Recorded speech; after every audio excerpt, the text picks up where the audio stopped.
ప్రభుత్వ పనితీరు గాడి తప్పినప్పుడు ప్రజా వ్యతిరేకత మొదలవుతుంది.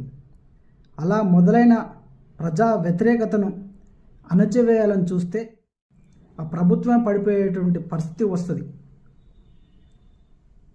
ఇది నేను ఎందుకు చెప్తున్నా అంటే, ఈ ప్రజాస్వామ్య దేశంలో ప్రశ్నించే హక్కు, నిరసన తెలిపే హక్కు, ధర్నా చేసేటువంటి హక్కు భారత రాజ్యాంగం మనకు కల్పించింది. దాన్ని కాలరాస్తూ ఏదైతే నీట్ ఎగ్జామ్ పేపర్ లీకేజ్ వ్యవహారంలో నిరసన తెలుపుతున్నటువంటి ఈ దేశ పౌరులపైన ఇవాళ ఈ కేంద్ర ప్రభుత్వం లాఠీచార్జ్ చేయడం, టియర్ గ్యాస్ ప్రయోగించడం చాలా దుర్మార్గం. దీన్ని నేను తీవ్రంగా ఖండిస్తున్నా.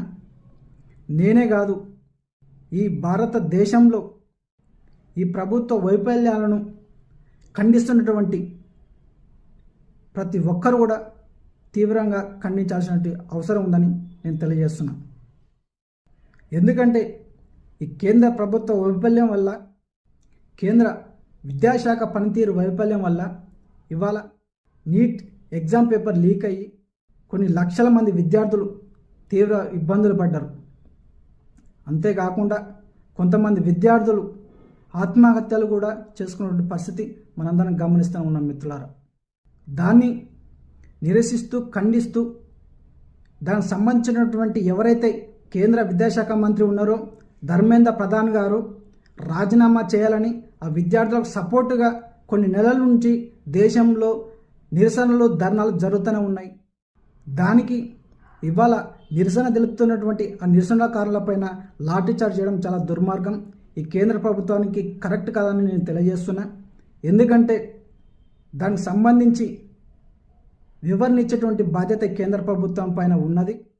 ప్రభుత్వం మా చేతిలో ఉన్నదని నిరసనకారులపై లాఠీచార్జ్ చేసి అణచివేయాలని చూస్తే అదే నిరసనకారులు, ఈ దేశ పౌరులు రేపు ఈ ప్రభుత్వ మెడలు వంచి గద్దెదించేటువంటి పరిస్థితి వస్తుందని తెలియజేస్తూ, ఈ ప్రజాస్వామ్య దేశంలో ప్రశ్నించే హక్కు డాక్టర్ బిఆర్ అంబేద్కర్ గారు రచించినటువంటి భారత రాజ్యాంగం మనకు కల్పించిందని తెలియజేస్తూ, జై భీమ్, జై హింద్.